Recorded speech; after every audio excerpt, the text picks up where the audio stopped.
me is Rajinikanth. Because when I was a young boy, I was alone most of my time. Because both my parents were working, so my mom would just play Rajini movies and she would just go to work.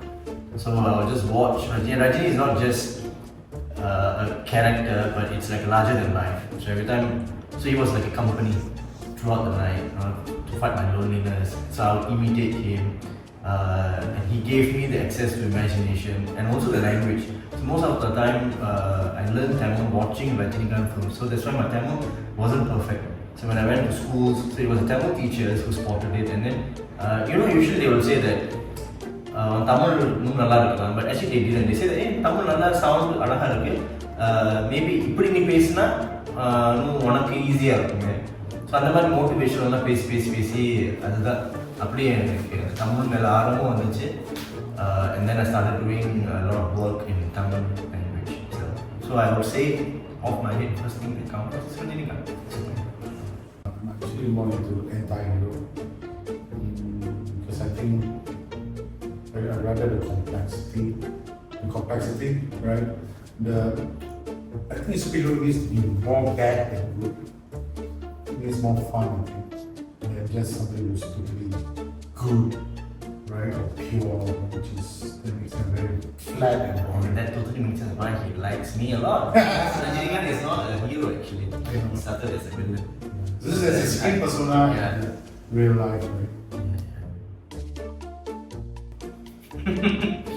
I had, which I shared to the writer, so I was confused because it was written in a very pure form. So I don't know whether at that time when she was writing, she was thinking as a Tamil teacher, this is how I should speak.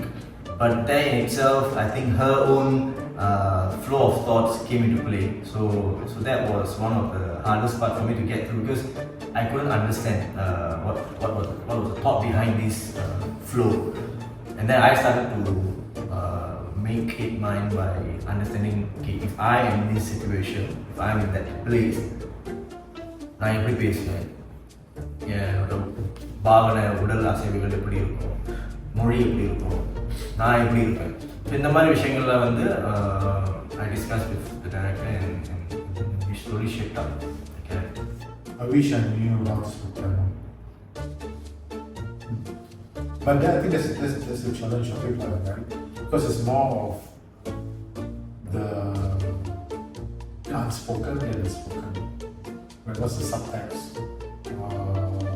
I think that's always been where I'm interested in with text-based works. For me, it's tiring because from one point of view, you can see both of us are on the floor. But one is choreographing and one is actually trying to figure things out and make sense of the movement. And he's very beautiful in directing, which I really love because he facilitates. He doesn't answer my questions. He will ask me back a question, and then I have to go and figure it out and I have to make sense of it. And then I have to go back and do extra work on it, try to see how can I tighten it or how can I make it meaningful to me. So at least when the audience are watching it, they might get something or the perspective. It's how they see it. It's interesting because it's a different language. It's the first Tamil play I'm doing. And then now the challenge is about understanding the Tamil psyche, whether there's such a thing or it's more universal. Only there is in Tamil, right? So I think that's the journey and the learning and the unlearning from it.